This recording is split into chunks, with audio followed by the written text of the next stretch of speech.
Hospital পরিদর্শন করতে এসে অঞ্জনাকে দেখে চিনে ফেলল ডিকে। তবে তবে কি কম্পাস ডিকেরই সন্তান? এটা ভেবে অবাক হয়ে গেল ডিকে। ডিকে বলতে থাকে, আসলে কি কম্পাস আমারই সন্তান নাকি অভিজিৎ ভৌমিকের সন্তান? হ্যাঁ বন্ধুরা, এমনটাই দেখা যাবে। বিস্তারিত জানতে ভিডিওটিতে লাইক দিয়ে চ্যানেলটি সাবস্ক্রাইব করে দেখতে থাকুন। গল্পের শুরুতেই দেখা যাবে গাড়ির মধ্যে ঋতুজা ও কম্পাস বসে থাকলে তখন হঠাৎ কম্পাসের কাছে ফোন আসে। কম্পাসের মা অসুস্থ। ঠিক তখনই কম্পাস গাড়ি থেকে নেমে যায় আর ঋতুজাকে বলতে থাকে, মা তুমি ওই দিকটা সামলাও, আমি আমি দেখছি মায়ের কি হয়েছে। এদিকে দেখা যায় মোনালিসা ঘরের দরজা আটকিয়ে মজা করে খেতে থাকে। তখন তখন মুক্তি বলতে থাকে, মোনালিসা খাবারটা মজা হয়েছে না? তখন মোনালিসা বলতে থাকে, হ্যাঁ মুক্তি মাসি, অনেক মজা লাগছে। তখন তখন দেখা যায় মুক্তি বলতে থাকে, তোমার দাদুর সঙ্গে আমার কথা হয়েছে, আমাদের কিন্তু কোনোভাবে ধরা পড়লে চলবে না। আমাদের আমাদের সবটা নিজ দায়িত্বে সামলাতে হবে, আর সবটা কিন্তু তোমাকে আর আমাকে সামলাতে হবে। আর এই সুযোগে কম্পাসকে বাড়ি থেকে বের করে তোমাকে বিহানের জীবনে পার্মানেন্টলি এন্ট্রি নিতে হবে। তখন তখন মোনালিসা বলতে থাকে, হ্যাঁ হ্যাঁ মুক্তি মাসি, আমাকে আমার বিহানকে পেতে যা যা করতে হবে আমি সবটাই করব, কারণ কারণ বিহানকে আমার এনি কস্ট চাই। এরপরে দেখা যায় দরজায় নক করলে তখন অবাক হয়ে যায় মুক্তি ও মোনালিসা। এরপরে মোনালিসা বলতে থাকে, মুক্তি মাসি তাড়াতাড়ি আমার ব্যান্ডেজটা করে দাও, তা না হলে এসে ওরা দেখলে সবটা সবটা গুলিয়ে যাবে। এরপরে দেখা যায় মুক্তি ও মোনালিসা দুজনে তড়িঘড়ি করে চোখটা ব্যান্ডেজ করে নেয়। এরপরে দরজা খুলে দিলে তখন মাহি ও অরিন এসে বলতে থাকে, মোনাদি তুমি দরজা বন্ধ করে কি করছিলে? তখন তখন মুক্তি বলতে থাকে, দেখ না ও অনেক কান্নাকাটি করছে, বলছে বলছে এখানে থাকবে না, ও নাকি চলে যাবে। ওকে কতটা বোঝানোর চেষ্টা করছি কিন্তু কিছুতেই বুঝতে চাইছে না। ও একটা কথাই বলছে ও এখানে থাকবে না, ওর নাকি এখানে ভালো লাগছে না। তখন তখন দেখা যায় মাহি ও অরিন বলতে থাকে, কেন মোনাদি তোমার ভালো লাগছে না কেন?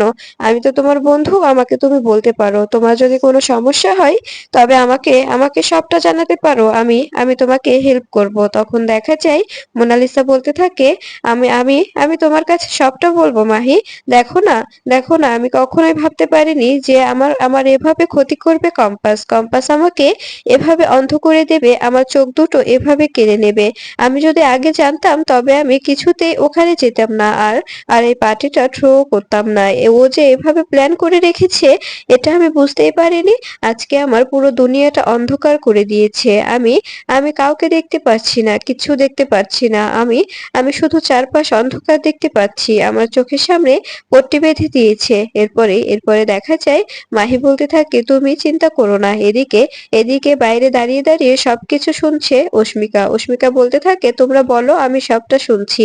এদিকে দেখা যায় ডিকে হসপিটালে চলে আসে আর গাড়ি থেকে নামলেই তখন ম্যানেজার ডিকে কে নিয়ে ভিতরে এলে তখন সবাই মিলে ডিকে কে সম্বর্ধনা জানায়। ফুল দিয়ে ডিকে কে সম্বর্ধনা জানালে ডিকে বলতে থাকে, ঠিক আছে, আপনারা আপনারা আমাকে সমর্থন করছেন, এটা আমার অনেক পছন্দ হয়েছে, অনেক ভালো লাগছে আমার।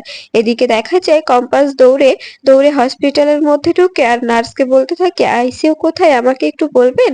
তখন তখন নার্স বলে দিলে তখন তখন দেখা যায় কম্পাস সেই অনুযায়ী চলে আসে। এদিকে দেখা যায় ডিকে বাচ্চাদের গিফট দিচ্ছে আর তখন তখন দেখা যায় ডক্টররা বলতে থাকে, এটা হচ্ছেন ডিকে আর ইনি হচ্ছেন একজন একজন সায়েন্টিস্ট, তোমাদের তোমাদের গিফট দিতে এসেছে, ওনাদের সঙ্গে কথা বলো। ঠিক তখনই বাচ্চাগুলো ডিকের সঙ্গে কথা বলতে থাকে আর বলতে থাকে, থ্যাংক ইউ আঙ্কেল আমাদের গিফট দেওয়ার জন্য। তখন ডিকে বলতে থাকে, হ্যাঁ তোমাদের গিফট দিচ্ছি, তোমরা অনেক বড় হও, ওয়েলকাম বেটা, তোমরা অনেক বড় হও। এদিকে দেখা যায় অঞ্জনাকে হসপিটালে নিয়ে এলে তখন ডক্টররা চেক আপ করতে থাকে আর অক্সিজেন দিয়ে দেয়। এরপরে দেখা যায় অভিজিৎ বলতে থাকে, আচ্ছা ডক্টর, উনি ঠিক হয়ে যাবেন তো, ওনার কোনো সমস্যা হবে না? তখন ডক্টররা বলতে থাকে, আপনি এতটা চিন্তিত হবেন না, উনি একদম ঠিক আছে। আসলে ওনার শ্বাসকষ্টের সমস্যা হয়েছিল তো, তাই উনি এমন করছিলেন, তাই এখন অক্সিজেন দেওয়ার পরে উনি একদম ফিট আছে, আপনি একদম চিন্তা করবেন না। এদিকে দেখা যায় কম্পাস কম্পাস দৌড়ে দৌড়ে চলে আসে সেখানে। আর সেখানে এসে বলতে থাকে, মা তুমি ঠিক আছো তো?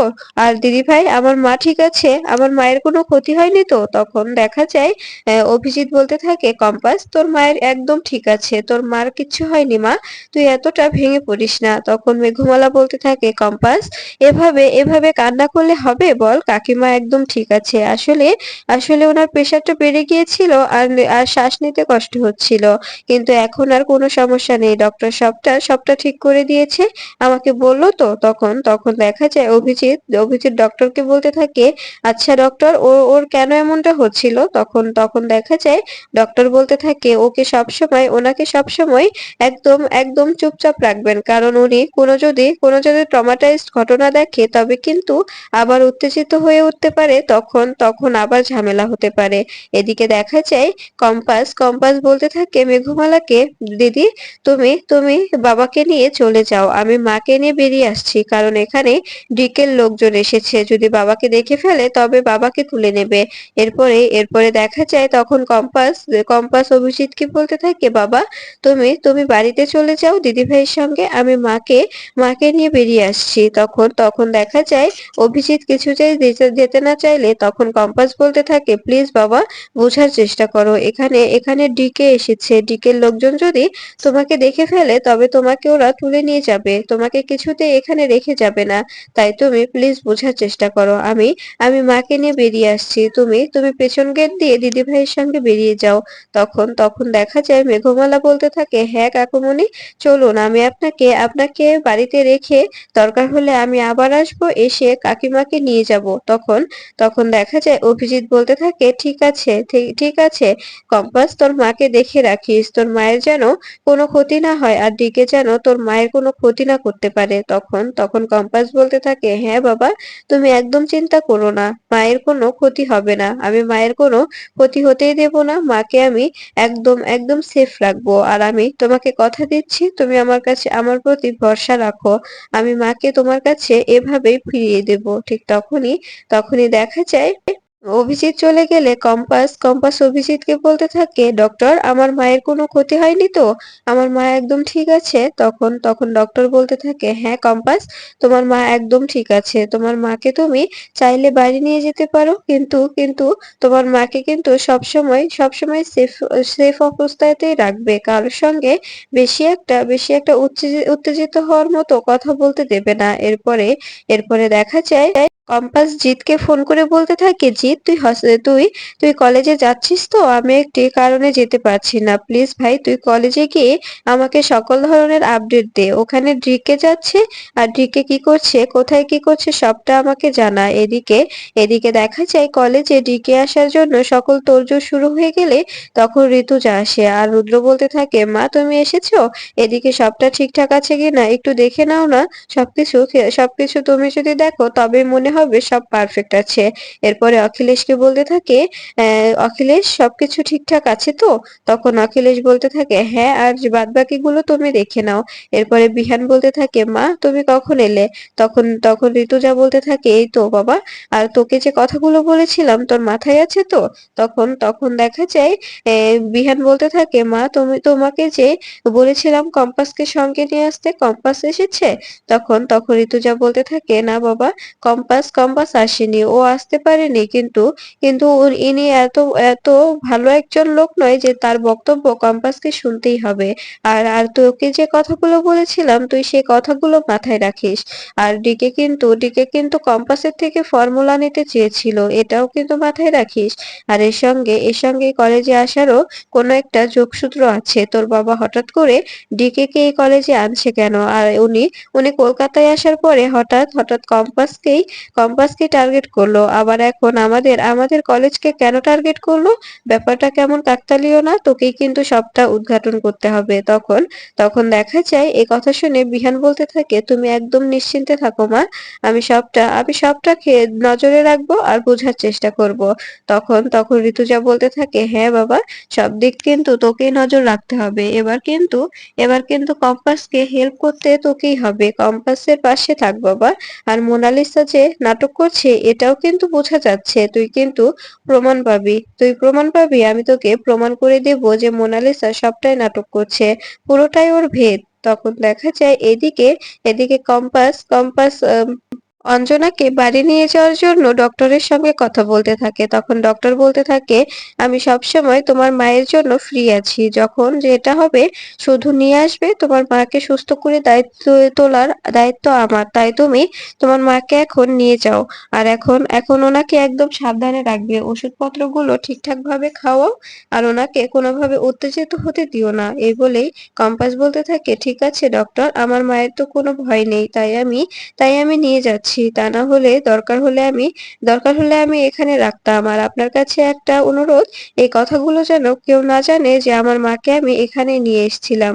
এদিকে দেখা যায় ডিকে হসপিটাল পরিদর্শন করে বেরিয়ে যাবে। এদিকে কম্পাস তার মাকে নিয়ে আসছে। এরপরে দেখা যায় ডিকে আর কম্পাসের মুখোমুখি হয়ে গেলে তখন অঞ্জনাকে দেখে অবাক হয়ে যায় ডিকে। অঞ্জনাকে দেখে ডিকে মনে মনে বলতে থাকে, অঞ্জনা এখানে কি করে? আর অঞ্জনাই কি তবে কম্পাসের মা? তখন দেখা যায় কম্পাস বলতে থাকে, আচ্ছা, এখানে এখানে এত ভিড় কেন? হসপিটাল এটা। এটা কোনো পার্ক নয় যে এখানে এতগুলো মানুষ ভিড় করবে। আর এই যে ডক্টর স্যার, আপনি বুঝতে পারছেন না এখানে পেশেন্ট ভয় পাচ্ছে, ওনার হাতে কত বড় বড় রিভলভার। এগুলো নিয়ে কেন এখানে আসা হয়েছে? আপনারা কি এরকম কোনো সুরক্ষা দিতে পারেন না পেশেন্টদের? দেখতে পাচ্ছেন না উনি ভয় পাচ্ছে। তখন এদিকে ডিকে অঞ্জনাকে দেখে অবাক হয়ে যায়। ডিকে অঞ্জনাকে দেখে মনে মনে বলতে থাকে, তবে কি কম্পাস অভিজিতের মেয়ে নাকি আমার মেয়ে? এটা আমাকে জানতেই হবে। আর অঞ্জনার এই অবস্থা কি করে হলো? এত বছর পরে দেখলাম, কিন্তু অঞ্জনা, তোমাকে আমি এভাবে দেখবো কখনো কল্পনাও করতে পারিনি। আমি ভেবেছিলাম তোমাকে আমি হয়তোবা আর দেখতেই পাবো না, কিন্তু আজকে এত বছর পরে আমি তোমাকে দেখতে পেলাম।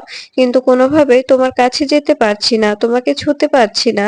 তোমাকে ছুঁলে যদি তো কম্পাস বুঝে যায় যে যে আমি তোমাকে চিনি, তবে তো ঝামেলা হয়ে যাবে। কারণ এখন সব থেকে বড় প্রতিপক্ষ কম্পাস, আর আমার সব থেকে বড় শত্রু হচ্ছে কম্পাস। আর কম্পাসের সঙ্গে আমি কিছুতেই কপারেট করতে পারবো না।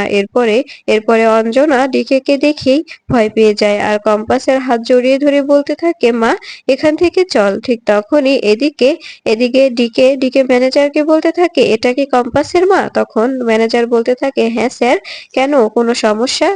তখন ডিকে বলতে থাকে, এই মহিলা কোথায় থাকে, ও কোথায় যাচ্ছে, কি হয়েছে, সবটা ডিটেলস আমার চাই। তখন দেখা যায় ম্যানেজার বলতে থাকে, হঠাৎ ওনার ডিটেলস চাইছেন, আপনি কি চেনেন ওকে? তখন ডিকে বলতে থাকে, আসলে কম্পাস তো আমার প্রতিপক্ষ, তাই ওর উইক পয়েন্টস গুলো আমাকে তো জানতেই হবে। আমি নোবেল ফিউচার অফ কলেজে যাচ্ছি। তুমি তোমার লোকজন নিয়ে এখানেই থাকো, আর কম্পাস কোথায় যাচ্ছে, কি করছে, সবটা নজরে রাখো। আমার ওই মহিলাটির সকল ডিটেলস চাই।